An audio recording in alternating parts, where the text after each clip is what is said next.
pertama, mengenal dari berita. Karena tidak ada jalan untuk mengenal Allah kecuali melalui berita. Nah, berita ini kalau datang, kan mereka meyakini, Ahlus Sunnah, Ahlul Hadis meyakini berita yang datang. Siapa yang tidak mau meyakini, berarti kalau tidak mau meyakini berarti tidak menerima isinya. Tidak menerima isinya berarti namanya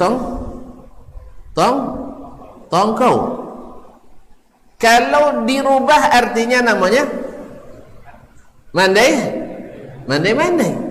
Kata Allah begini tentang dirinya, lalu antum tak percaya. Alasan tak percaya kenapa? Dah pernah lihat? Enggak. Lihat yang mirip dengannya? Enggak. Terus di mana dapat kau tidak sesuai dengan akal antum tak bisa masuk? Di mana? Apa alasan untuk mengatakan makna itu tak benar di sini? Melihat langsung? Enggak. Melihat yang sama dengannya? Enggak. Lalu alasan yang tidak mungkin itu dari mana? Pasti dari kira-kira.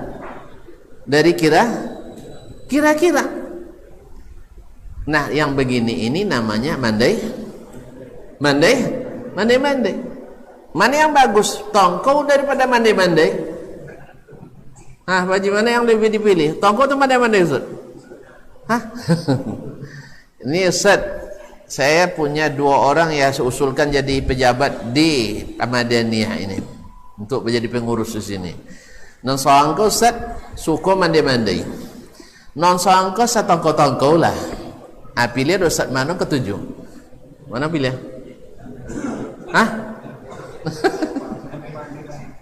Mandai tak boleh, tongkau juga tak bagus. Sebab antum tak punya alasan untuk nolaknya kecuali hanya pikiran. Kalau antum pakai pikiran menolak sesuatu, banyak syariat ini akan ditolak. Orang buang angin dari mana?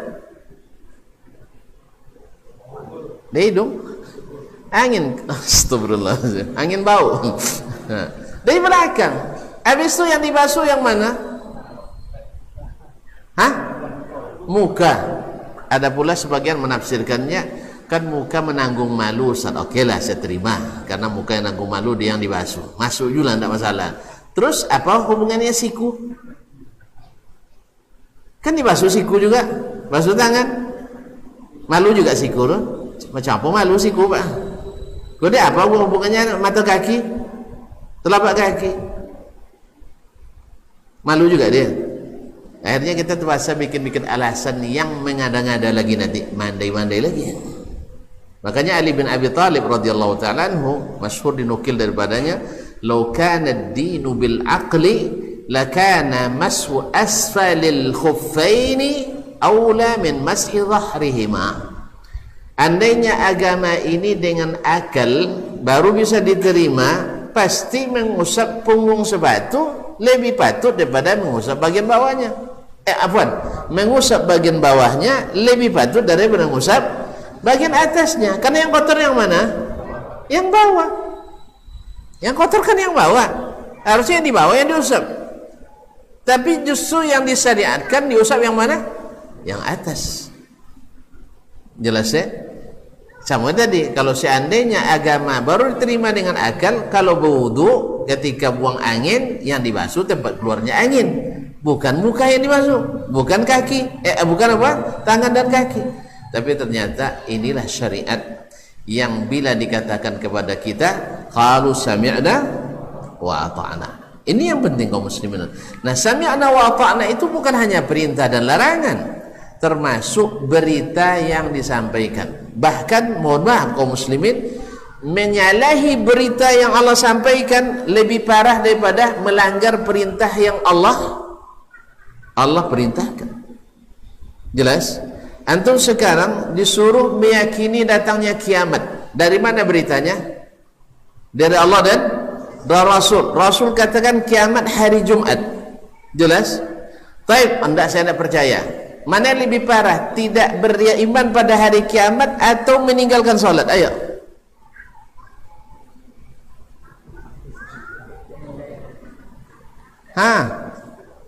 Syekh, Mana yang lebih berbahaya? Tidak beriman pada hari kiamat atau meninggalkan salat? Apa sebab? Tidak beriman pada kiamat, kafir antum. Bil ijma'. Tidak ada khilafnya. Iya Ustaz ya?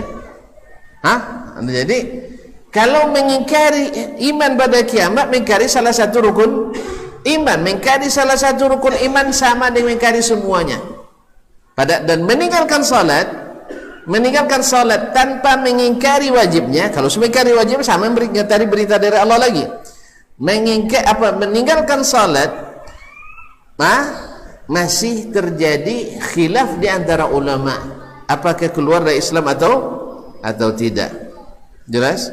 Kecome salatnya juga lah. Parah mengakui, parah mengingkari berita yang diwajibkan Allah kita meyakininya daripada meninggalkan amalan yang Allah wajibkan kepada kita. Jelas? Lihat ya. Andainya antum tidak puasa kemarin di bulan Ramadan, bukan karena mengingkari wajibnya puasa, meninggal antum dalam keadaan itu. Kemudian yang satu puasa dia, bahkan Syawal puasa, Siam Daud, tapi dia mati dalam keadaan mengingkari salah satu rukun iman. Mana yang lebih berbahaya? Mengingkari rukun iman ini lebih berbahaya. Makanya mengingkari berita dari Allah itu lebih berat daripada sekedar meninggalkan kewajiban atau melanggar maksiat atau berbuat maksiat yang dilarang oleh Allah Tabaraka wa Ta'ala. Sebab apa?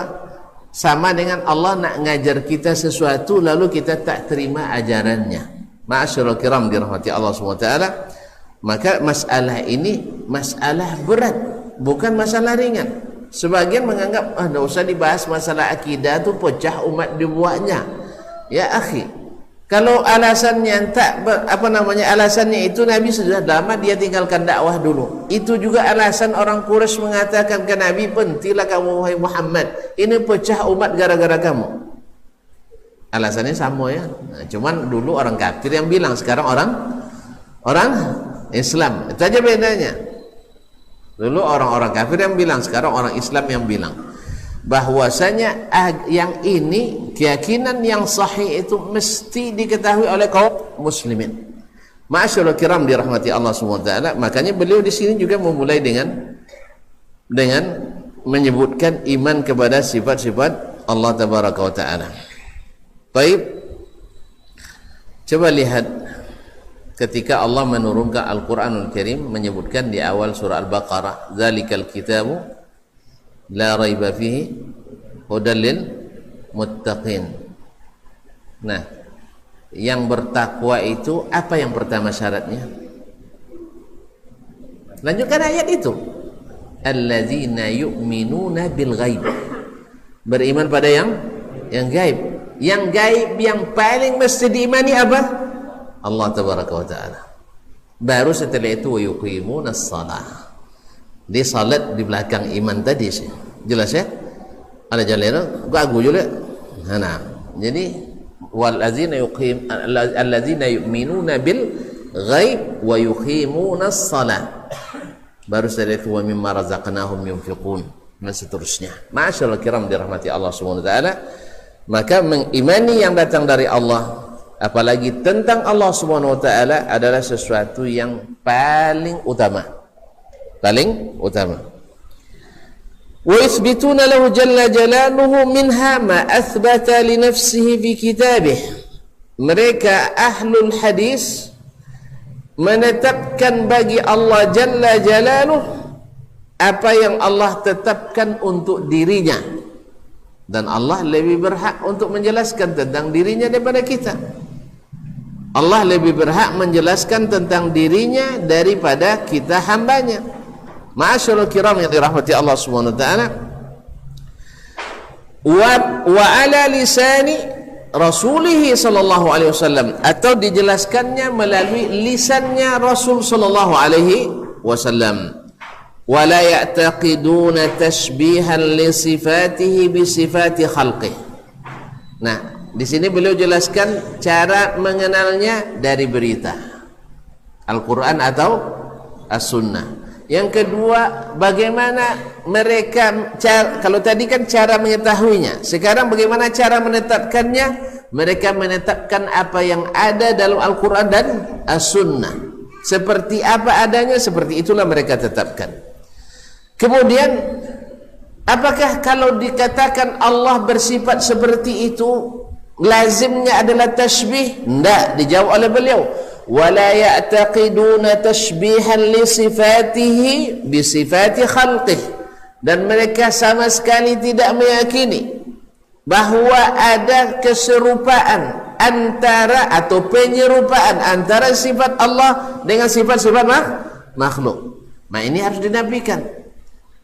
Berarti ada 3 kaidah utama yang harus dihafal baik-baik oleh kita dalam masalah keyakinan sifat ini. 1, meyakini dengan sepenuhnya bahwa tidak ada satupun sifat Allah yang menyerupai sifat makhluk. Yang kedua, menetapkan atau beriman secara total kepada apa yang Allah sebutkan dan Rasul nyatakan tentang sifat-sifat Allah SWT. Secara totalitas kita beriman kepadanya. Yang ketiga, kita tidak ada usaha sama sekali, karena tak mungkin untuk mengetahui kaifiat sifat Allah. Bagaimananya tak mungkin. Maka tak perlu ada proposal penelitian tentang ini.